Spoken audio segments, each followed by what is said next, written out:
Magandang araw po sa inyo at welcome back dito sa ating panibagong video. Mga kapolitika, ang atin pong pag-uusapan para sa vlog na ito ay ito pa rin si Kitot Primata Julia Street, kasi doon sa ating mga naunang video ay ating napag-usapan yung farewell party ni Kitot Primata Julia Street, ang Miss Cosmo 2024, na kung saan ay hinag siya at niyakap siya ng CEO ng organization na si Tranviet Bawang. And ngayon naman, dahil daw doon sa successful na term or reign ni Kitot Primata Julia Street sa Miss Cosmo 2024, ngayon ang gusto ng kanyang mga kabayan, mga kapolitika, ay isabak daw sa Miss Universe itong si Kitot, kasi sabi nila kung kaya daw ni Atisa ay kayang-kaya daw ni Kitot ang magkaroon ng magandang placement dito sa Miss Universe sa mga susunod na taon. So ito yung ating pag-uusapan at tatalakayin para sa vlog na ito. Pero bago ang lahat ay huwag kalimutang mag-like at mag-subscribe na rin kayo para updated kayo sa ating mga latest issue.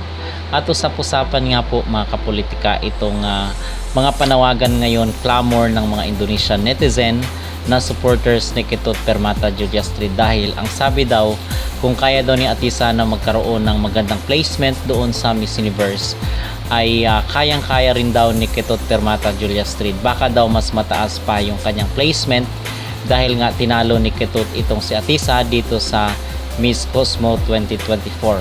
So ang sabi nila is baka ito na daw yung kauna-unahang corona ng Indonesia para dito sa isang napakalaking beauty contest na Miss Universe.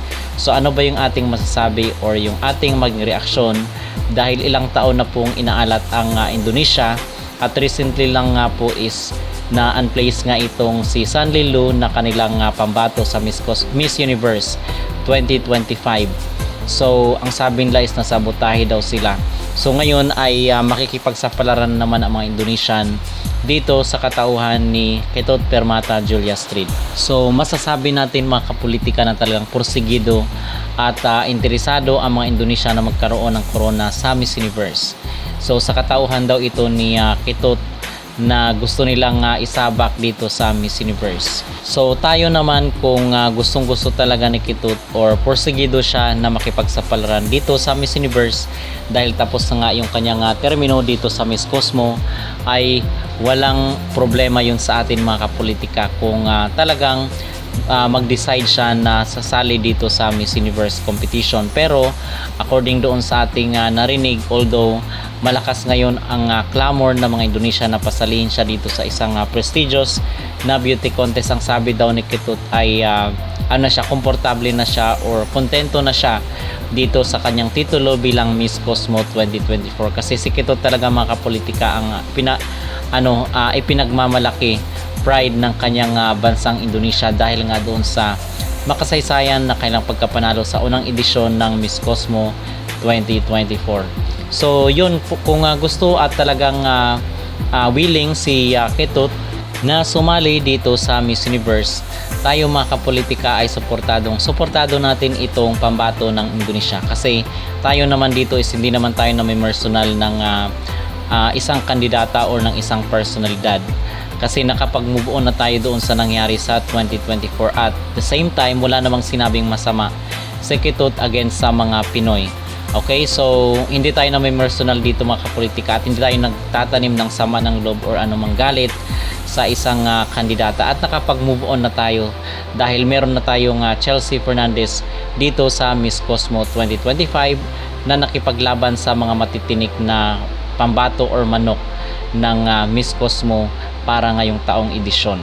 Okay, so nakapag-move on na tayo dun sa Miss Cosmo 2024, at again, kung gusto talaga ni Kitot na sumali dito sa Miss Universe, ay suportado natin siya, mga kapolitika, ang kanyang laban. At isa pa, gusto rin nating malaman kung talagang hanggang saan aabutin itong kailang pambato kung siya ay sasali dito sa isang major pageant na Miss Universe. Okay, so yun ang ating maging reaksyon at ang ating maging opinion. So mga kapolitika, ano po ang inyong masasabi dito sa clamor or panawagan ngayon, public demand na mga Indonesian na pasalihin daw itong si Kitot Primata Julia Street dito sa Miss Universe? Suportado nyo ba ang kanilang panawagan? mag-comment down below at huwag kalimutang mag-like at mag-subscribe na rin kayo para updated kayo sa ating mga latest issue. Hey children, because child, so it should be children. Not babies, but children. Okay, so I will name you as my children. Yeah, I'm the daddy. Mueves the mommy shark. Yeah, let's do the countdown if we ever reach 500k. Okay guys, I have to go down now because my friend is there waiting for me to give me matcha latte. Yeah, babies are better, but I think it's cuter if I call you children. Because my name is Chel, right? Chelsea's children. Ano Muchi Vert children? Yeah. Okay, bring us. I cannot bring you guys. I don't have internet data. Thank you for giving me gifts. I'll try to be live. And hello to all my children in Hanoi.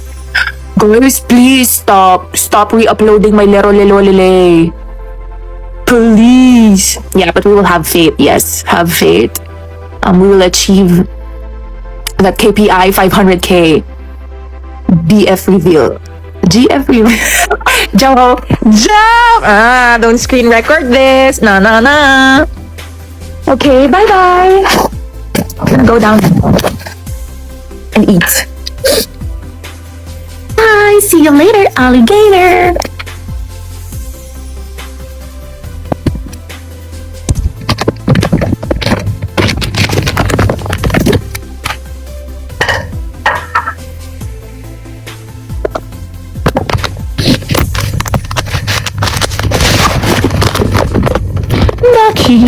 Ako mahihiya.